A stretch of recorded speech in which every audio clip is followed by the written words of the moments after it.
Hi, this is PAD 747 peer review of e-government, which was a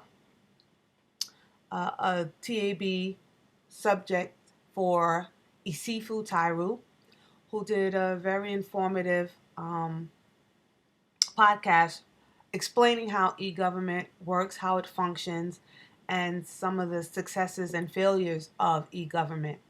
And what he essentially said was that e government came as an act of Congress in 2002, and how this act forged new relationships uh, with citizens and their government, how it allowed citizens to access information, and how also agencies began to interface and also provide cross intel um, with the access of this new technology.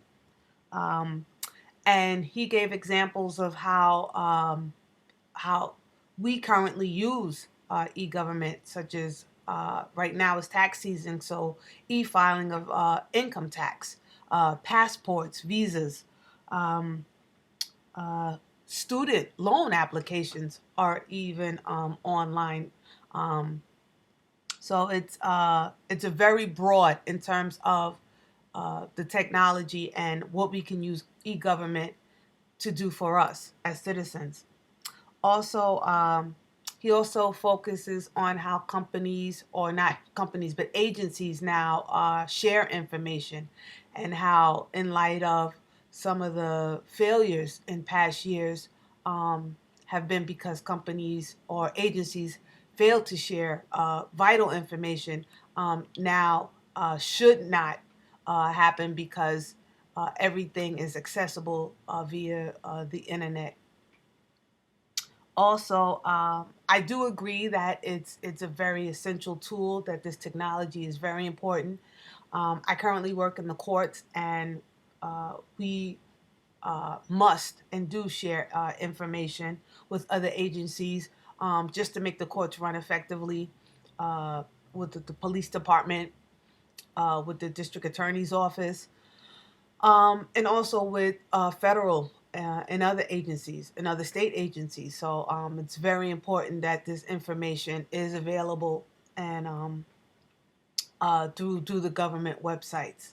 Also, through the courts, we have e-courts. So we have e-filings, we have e-crems, which is information that people can access and get information. So e-government played a big role in establishing the e-court. So I do agree with him that it is essential, and that it does help the courts get out information, and it helps the citizens access the information that they're looking for.